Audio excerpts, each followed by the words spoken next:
Question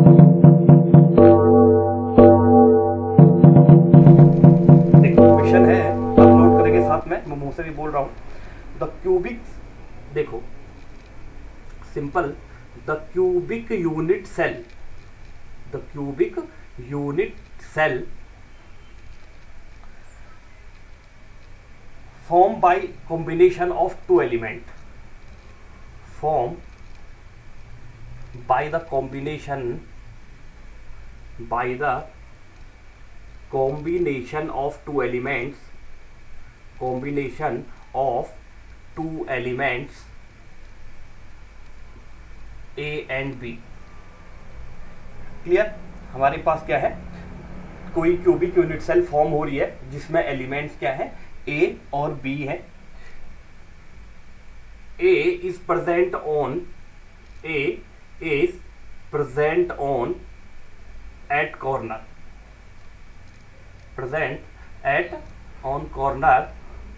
while B is present in center, what is the formula of unit cell? So find the formula of unit cell, अब देखो बेटा, हमें एक unit cell बनानी है। Suppose simple सी बात है, हमने एक यूनिट सेल इस तरीके से फॉर्म करी। क्लियर? अब यूनिट सेल हमने फॉर्म करी ऐसे, बोल क्या रहा है कि भाई जो दो टाइप के कंपाउंड है ए एंड बी, और सिंपल यूनिट सेल है, तो बेसिकली इस कॉर्नर पे तो एटम प्रेजेंट होंगे ही होंगे। तो कितने कॉर्नर है इसके?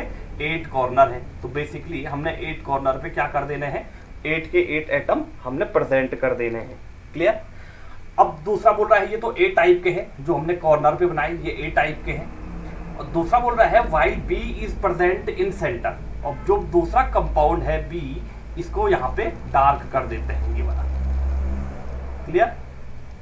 ये हमारे पास क्या है, जो बी है ये क्या है, ये बी टाइप के कंपाउंड है जो सेंटर में प्रेजेंट है। तो हमें आइडेंटिफाई करना है। तो सिंपल सी बात है, हम कैसे आइडेंटिफाई करेंगे, सेम जैसे हमने रैंक ऑफ यूनिट सेल निकाली थी वैसे ही हम इसको भी क्या करेंगे, निकालेंगे। कैसे? हमें पता है एट कॉर्नर कितने हैं हमारे पास, 8 कॉर्नर हैं, और हर कॉर्नर पे क्या है, एक एक एटम है। तो 8 कॉर्नर कंटेन 8 एटम, ठीक है ना, 8 कॉर्नर कंटेन 8 एटम। सो 1 कॉर्नर कितना कंटेन करेगा, 1 कॉर्नर कंटेन कितना करेगा, 1/8 करेगा। तो टोटल 8 कॉर्नर कितना करेंगे, सिंपल मल्टीप्लाइड बाई 8 कर दो, तो ये क्या हो जाएगा हमारे पास 1। तो जो ए का रेशियो निकला हमारे पास एट कॉर्नर, वो क्या निकला, 1 निकला। और हमें पता है बी तो पूरा सेंटर में ही है, तो ये भी 1 है। तो दोनों का रेशियो क्या आया, A ratio B equal to 1:1 ये आया। तो हमारे पास जो कंपाउंड का फॉर्मूला होगा वो क्या फॉर्मूला होगा, वो होगा हमारे पास ए बी होगा कंपाउंड का फॉर्मूला। क्लियर? आई बात समझ में कैसे हुआ? ओके, हम दूसरा एग्जांपल देखते हैं, इसको नोट कर लो। हम दूसरा एग्जांपल देखते हैं।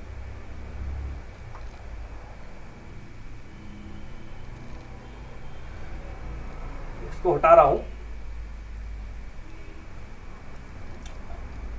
सेकंड क्वेश्चन देखते हैं। इसमें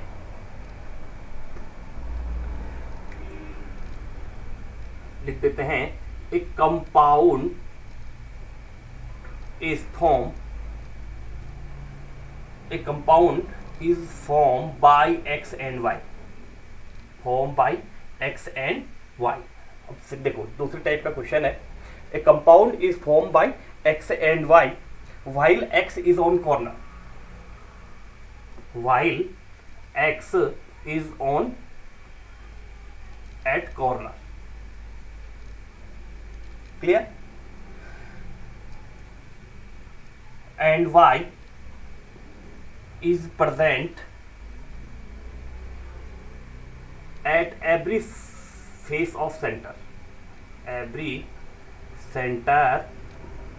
of face। जो y है वो हर सेंटर पे प्रेजेंट है। क्लियर? तो हमें आइडेंटिफाई करना है, so identify the formula of compound. Same question है, the formula of compound, compound का फॉर्मूला क्या होगा। तो क्या होगा कंपाउंड का फॉर्मूला, आप अपने हिसाब से करो तो सॉल्व। देखो हमें रैंक पता होनी चाहिए, ये आपके पास में यूनिट सेल आई, ये आपके पास में unit cell I, clear.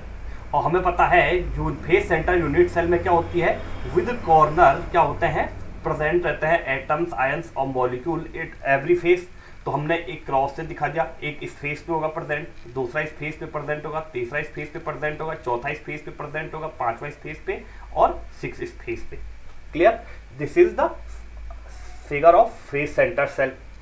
Okay, so we know very well about x is present on corner, x is present on corner, and we know very well about corner जो हमें प्रोवाइड करता है rank of atom.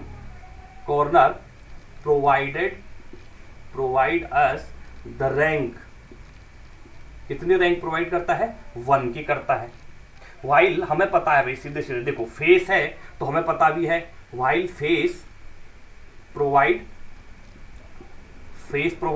क्या हो जाएगा, कितने faces हो गए, 1 2 3 4 5 एंड 6 फेसेस हो गए। और हर फेस का क्या होता है, देखो सपोज हमारे पास एक एज ये है, ये हमारे पास एक एज है, तो इस एज के सेंटर में है, तो आधा क्या है वो ऊपर है और आधा अंदर दूसरी तरफ के लिए है। तो सिंपल 6 फेसेस क्या करेगा, 1/2 का रोल प्ले करेगा। इक्वल टू हमारे पास क्या आया, 3 आया। तो बेसिकली हमारे पास कॉर्नर पे क्या था, x था, तो x की वैल्यू कितनी आई, 1 आई। जो हमारे पास y था वो फेस पे था, तो हमारे पास क्या आई, y की वैल्यू कितनी आई, 3 आई। तो बेसिकली हमारे पास x ratio y equal to क्या आया, 1:3। तो हमारे पास the formula of compound, formula क्या होगा कंपाउंड का, फॉर्मूला होगा XY3, clear. This is the answer. ये बहुत ज़्यादा इंपॉर्टेंट है, ये बेटा नीट में और जेई में मतलब क्वेश्चन पूछते हैं, रिपीट होते हैं, मतलब गैप करके पूछते हैं और बहुत ज़्यादा इंपॉर्टेंट है। टिपिकल दिखते हैं सवाल, होते इजी हैं, 1 मिनट 1.5 मिनट में क्या होता है, सॉल्व हो जाते हैं, क्लियर। इसको नोट कर देंगे।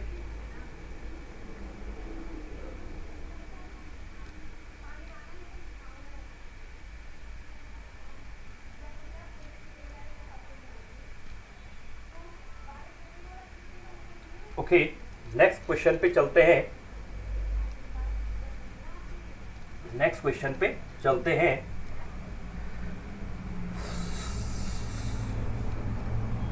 नेक्स्ट क्वेश्चन क्या है, a cubic unit cell form by 3 elements. Next question है, a cubic unit cell form by 3 elements. अब क्या हो रहा है, अभी तक 2 थे, अब 3 हो गए हैं, 3 एलिमेंट्स है, by the 3 elements A, B and C, 3 elements है। where A is present at corner, A corner पे प्रेजेंट है, B is present on center, and while C is present at every center of face. So identify the formula of the compound, clear. अब बनाइए unit cell, बनाइए एक same इसी तरीके से unit cell draw करो एक। अब यूनिट सेल में से आप क्या कर सकते हैं, बेसिकली आप आइडेंटिफाई कर सकते हैं, क्लियर। तो यूनिट सेल में हमने क्या करा, हमें पता है एटम प्रेजेंट होता है कॉर्नर पे, लेकिन हमें कंडीशन ये दी गई है कि यहाँ क्या है, हर फेस पे भी प्रेजेंट है, तो हर फेस पे प्रेजेंट होंगे तो बेसिकली फेस ऑफ सेंटर बना दो। तो मैं ब्लू से बना रहा हूँ, एक क्रॉस ये बना दिया, एक क्रॉस ये बना दिया, एक क्रॉस ये बना दिया, एक क्रॉस ये बना दिया, एक ही हो गया, एक ही हो गया, फेस पे भी प्रेजेंट है। और दूसरा बना दो भाई, दूसरा जो आप बना रहे हो उसको रेड से बना रहा हूँ मैं, रेड वाला दिखेगा नहीं लेकिन मैं सर्किल कर रहा हूँ रेड वाला। ये हमारे पास तीनों कंडीशन दे रखी है। जो देखो, जो ब्लैक वाले हैं वो ए है, ये कॉर्नर पे है, जो ब्लू वाले हैं वो सेंटर पे है, फेस ऑफ सेंटर, 6 फेसेस होते हैं तो हर फेस के सेंटर पे प्रेजेंट है। क्लियर। और जो हमारे पास तीसरी कंडीशन है, एक बॉडी के सेंटर पे भी है। सिंपल। तो हमारे पास कंडीशन क्या होगी, हमारे पास जो कंडीशन आएगी सिंपल, देखो जो हमारे पास कंपाउंड ए आता है, कंपाउंड का जो फॉर्मूला होगा, कंपाउंड जो बना हुआ है वो ए बी और सी से बना हुआ है। तो सबसे पहले ए कॉर्नर पे है, तो ए कॉर्नर पे है तो कॉर्नर पे क्या हो जाएगा, 8 multiplied by 1/8 equals to 1। It means A equals to क्या है, 1 है, रेशियो जो निकल रहा है। दूसरी बात है B, B is present on centre, B is present on centre. तो बी पर सेंटर में प्रेजेंट है तो बेसिकली वो भी एक ही होगा, सेंटर पे एक ही एटम मिलता है हमें, बी की रेशियो भी 1 ही हो गया। वाइल जो सी है, C is present, C is present on every face, हर फेस पे है। तो बेसिकली हमें पता है 6 फेसेस होते हैं, तो 6 फेसेस होते हैं तो एक फेस रोल प्ले करता है 1/2 का, तो 6 फेसेस कितने का करेंगे, 3 का करेंगे। तो बेसिकली हमारे पास जो सी का रेशियो आया वो कितना आया, 3 आया। तो जो कंपाउंड का रेशियो आया, A ratio B ratio C equal to आया 1/3।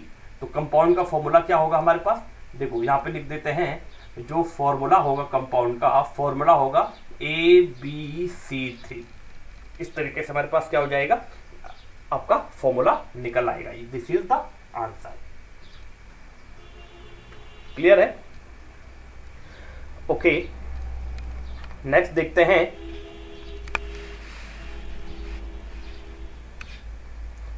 क्लियर। नेक्स्ट देखो हमारे पास ये हो गया, इसको नोट कर लो फटाफट।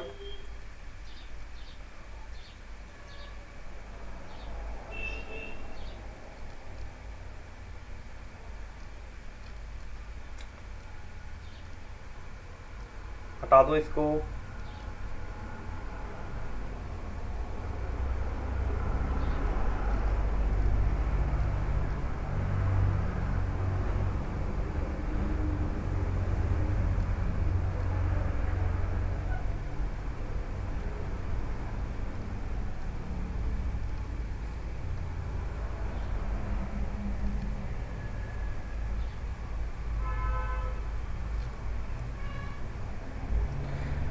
नेक्स्ट क्वेश्चन जो आता है,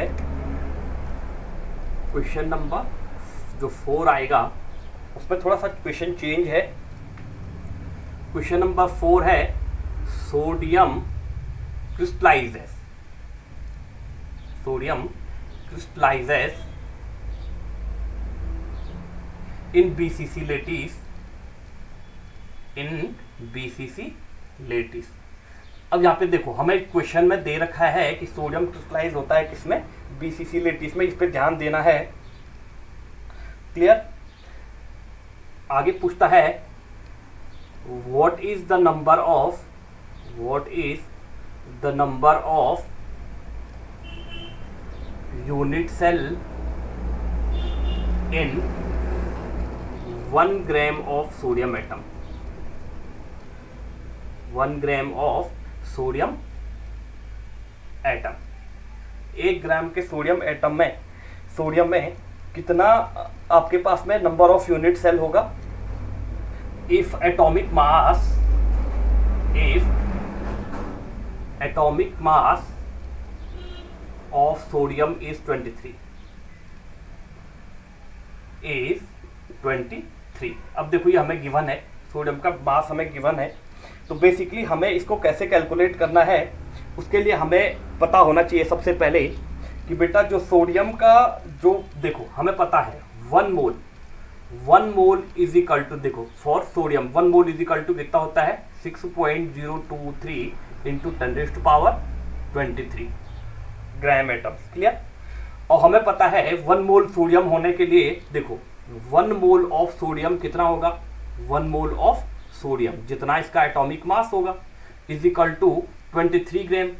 means just we can say 23 gram of sodium, जो हमारे पास 23 ग्राम ऑफ सोडियम कंटेन करेगा वो कितने करेगा, 6.023 इंटू 10⁻23 को कंटेन करेगा। क्लियर। हमारे पास 1 मोल सोडियम की कब आएगा, जब हम 23 ग्राम ऑफ सोडियम को लेंगे। क्लियर।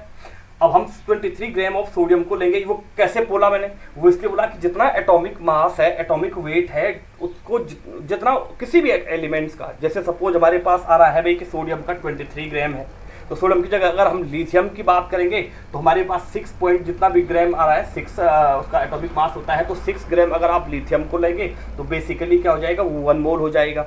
जैसे आप Cl की बात कर रहे हैं तो 35.5 ग्राम अगर आप क्या लेंगे, क्लोरीन को लेंगे तो वो 1 मोल हो जाएगा। जैसा हाइड्रोजन को आप क्या करते हैं, 1.008 उसका एटॉमिक मास होता है, यदि उसको आप 1.008 ग्राम आप हाइड्रोजन लेते हैं तो वो 1 मोल हो जाएगा। क्लियर है।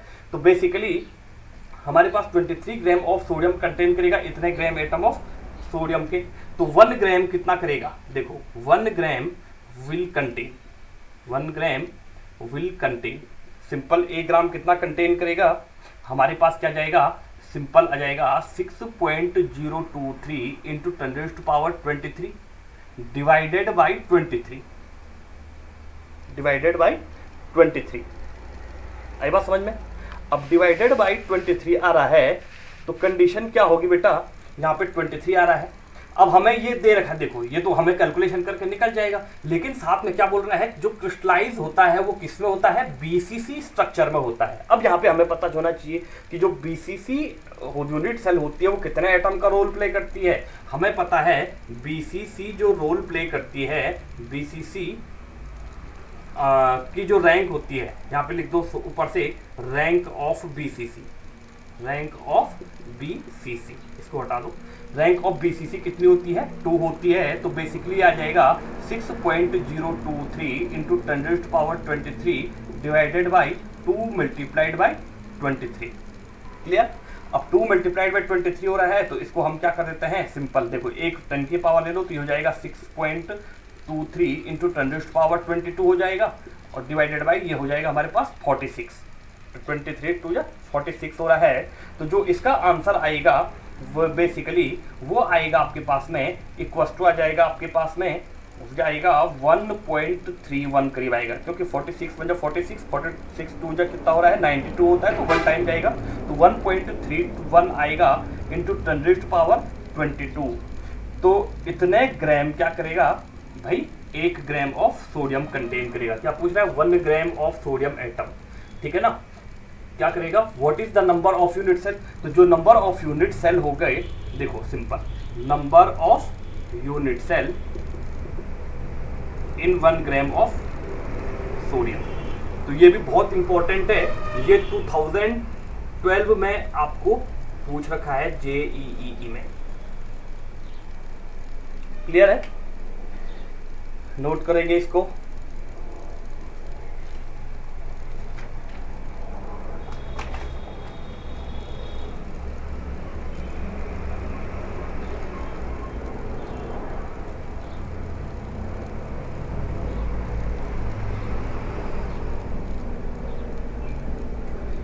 हटा रहा हूं मैं क्वेश्चन को।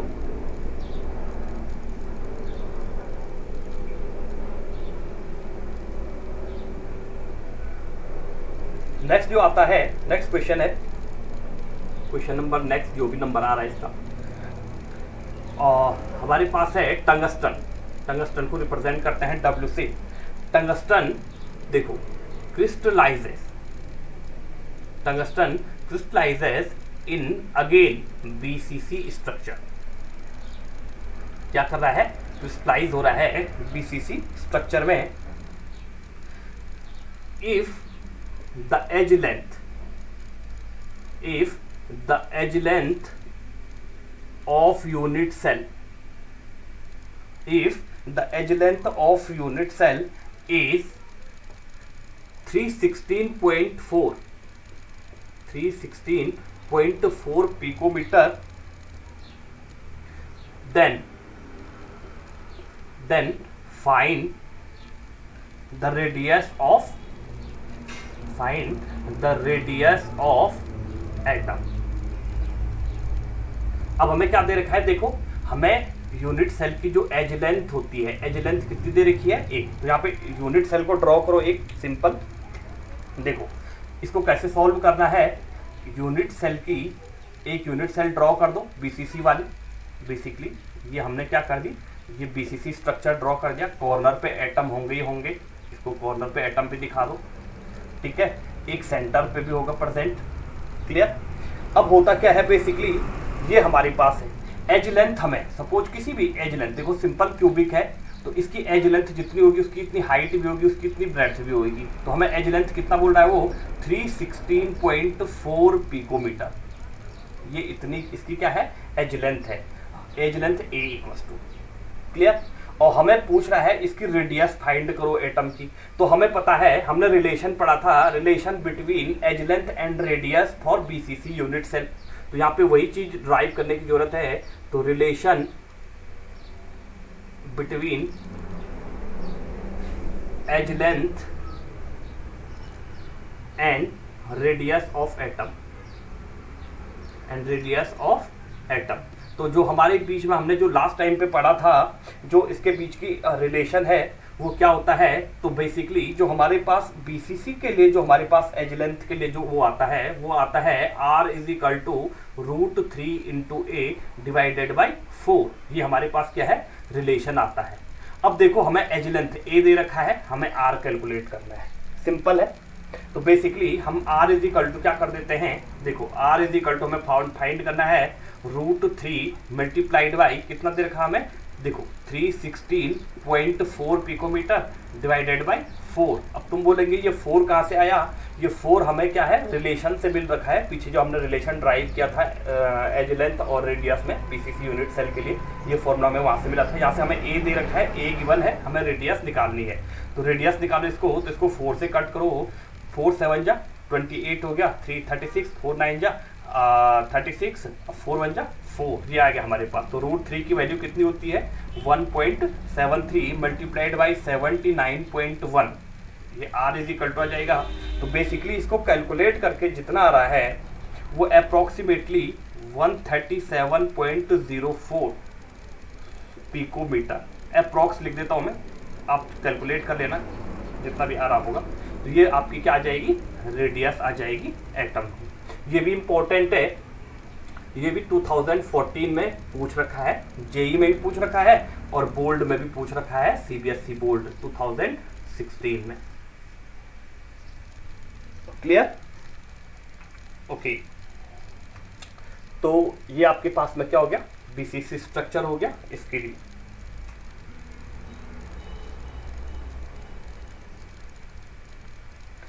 दूसरा क्वेश्चन देखते हैं, इसको नोट कर लो.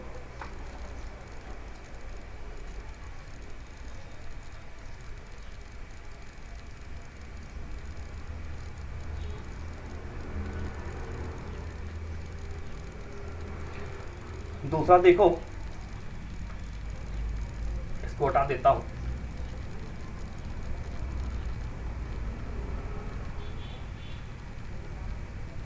नेक्स्ट क्वेश्चन है simple cubic unit lettuce.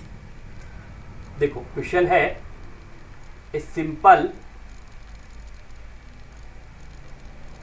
Cubic unit lettuce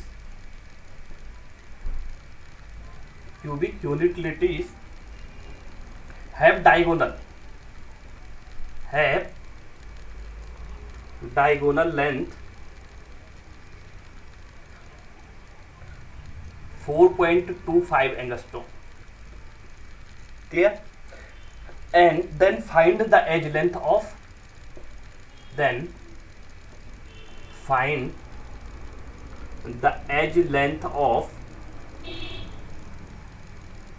unit cell. Clear. हमारे पास सिंपल क्यूबिक यूनिट लेटिस है जिसकी डायगोनल लेंथ क्या दे रखी है, 4.25 एंगस्ट्रॉम दे रखी है. क्लियर. और हमें क्या करना है, एज लेंथ फाइंड करना है। तो सिंपल एक लेटिस यूनिट बनाओ। देखो ये तो बहुत भी आसान है। देखो ये हमारे पास एक लेटिस यूनिट हो गई, ये आ गया आपके पास में। क्लियर। अब हमें पता है सिंपल है तो केवल इसके सेंटर फेस पे प्रेजेंट होंगे बेसिकली। क्लियर। तो हमें क्या करना है, इसमें लेटिस जो आ रहा है, देखो किसी भी दो सेंटर को मिला दो आप, चाहे आप इसको और इसको मिला दो, चाहे आप इसको और इसको मिला दो, किसी के लिए भी मिला दो आप बेसिकली। तो हम इस वाले सेंटर को मिलाते हैं। देखो इस वाले सेंटर को, ये वाले, तो इसको ट्रायंगल नाम दे दो A, इसको नाम दे दो B, इसको नाम दे दो C। अब सपोज हमें रिलेशन ड्राइव किया, तो सपोज इसकी एज लेंथ A है, इसकी क्या है, A है। आपको पता है कितने आ रही है इसकी, बेसिकली हमारे पास जो इसकी एज लेंथ आ रही है वो कितनी आ रही है, A है। तो हमें पता है, देखो हमें डायगोनल निकालना है, AC निकालना है। तो AC इज इक्वल टू क्या होता है, देखो AB स्क्वायर होता है प्लस BC स्क्वायर होता है। अब हमें एज लेंथ क्या हो गया, सिंपल A हो गया प्लस A, तो A का स्क्वायर, ये हो गया हमें A स्क्वायर, ये हो जाएगा हमारे पास 2A स्क्वायर, ये AC इज इक्वल टू। अब जो हमें AC की वैल्यू दी गई है वो कितनी दी गई है, 4.25 एंगस्ट्रॉम दे रखा है। ये AC square is equal to है, तो AC इज इक्वल टू क्या आ गया, √2 इंटू A आ जाएगा। सॉरी मैं यहाँ पे स्क्वायर लगाना भूल गया था, 2A स्क्वायर आया। तो AC is equal to √2 into A, और हमें AC गिवन है 4.25 एंगस्ट्रॉम। तो हमें एज लेंथ फाइंड करनी है। तो बेसिकली हमारे पास क्या होगा, देखो हमारे पास आ गया 4.25 इक्वस टू √2 इंटू A की वैल्यू निकालनी है। तो हमारे पास क्या जाएगा, 4.25 डिवाइडेड बाई 1.41, ये आ जाएगा हमारे पास में। क्लियर। तो 1.41 आएगा, तो इसका आंसर जो आएगा वो बेसिकली कितना आएगा, वो आएगा 3.101 एंगस्ट्रॉम। ये हमारे पास क्या आ गया, इसका आपके पास में इसका आंसर एज लेंथ आ जाएगी, एंगस्ट्रॉम में आ जाएगी। क्लियर। तो ये भी इंपॉर्टेंट क्वेश्चन है, ये दिल्ली बोर्ड में पूछ रखा था, दिल्ली बोर्ड में। ये सारे इंपॉर्टेंट क्वेश्चन उठा के लाया हूँ मैं आपके लिए। क्लियर। तो आपको थोड़ा सा सॉल्व करना है। अभी तक हमने जितना पढ़ा है बेसिकली हम उसी पे ट्राई करेंगे। क्लियर। अब हमारे पास केवल 7 मिनट बचे गए हैं, तो फटाफट एक और क्वेश्चन कर लेते हैं, मिटा रहा हूं उसको। नेक्स्ट जो क्वेश्चन आता है, क्वेश्चन नंबर नेक्स्ट आता है, gold crystallises, gold crystallises in FCC, what is the age length, what is the age length of unit cell if the radius of gold, if the radius of gold is 0.144 nm है। अब हमें change कर रखा है, nanometre में दे रखा है 0.14 nm है। तो हमें अगेन रेडियस रेशियो वाला वो लगाना है, रिलेशन लगाना है, किसके लिए, फेस सेंटर्ड के लिए। तो जो फेस सेंटर्ड के लिए हमारे पास रेडियस और उसमें रिलेशन आता है वो क्या आता है, R इज इक्वल टू, देखो हमारे पास ऐसे आया था, हमें वहां पे हमने ऐसे रिलेशन ड्राइव किया था, A is equal to √2 into 2R। Clear. अगर हमें R निकालना है यहाँ से, तो R इज इक्वल टू क्या जाएगा, A डिवाइडेड बाई 2√2 आ जाएगा। और हमें एज लेंथ कितनी, R रेडियस कितनी दे रखी है, देखो ये दे रखा है हमें। तो बेसिकली हमने ये फॉर्मूला हमने लास्ट टाइम पे ड्राइव किया था, तो इससे हमने क्या निकाला, ये निकाला। अब हमें रेडियस दे रखी है, while R is equal to 0.144, तो A लेंथ निकल जाएगी आपकी। तो 2 मल्टीप्लाइड बाई, और √2 की वैल्यू क्या होती है, 1.41 आ गया, मल्टीप्लाइड बाई क्या आ गया, 0.144 आ गया आपके पास में। क्लियर। तो सब मल्टीप्लाई होके जो आंसर आएगा आपके पास में, वो आएगा आपके पास में 0.407 nm आ जाएगा। ये क्या आ गई, आपकी रेडियस आ जाएगी। This is also important. तो बेसिकली हमने अभी तक जितने पढ़े हैं, हमारे 4-5 लेक्चर हुए हैं, तो उससे रिलेटेड जितने भी हमारे पास न्यूमेरिकल थे वो सारे हो गए हैं। अब हम कल पढ़ेंगे पैकिंग पढ़ेंगे। जब पैकिंग पढ़ेंगे तो हमें वहाँ से वॉइड्स मिलेगा, और वॉइड्स मिलेगा तो उस वॉइड्स में हम क्या करेंगे कि उस वॉइड्स में कितना स्पेस गेन हुआ, कितना छूटा, उस चीज़ को भी हम वहाँ पे न्यूमेरिकल के उसमें करेंगे। और एक और डेरिवेशन आता है, छोटा सा डेरिवेशन है, तो बेसिकली उस डेरिवेशन को भी हम सॉल्व करेंगे। अभी आपका टाइम रनिंग हो रहा है। अगर आपको कोई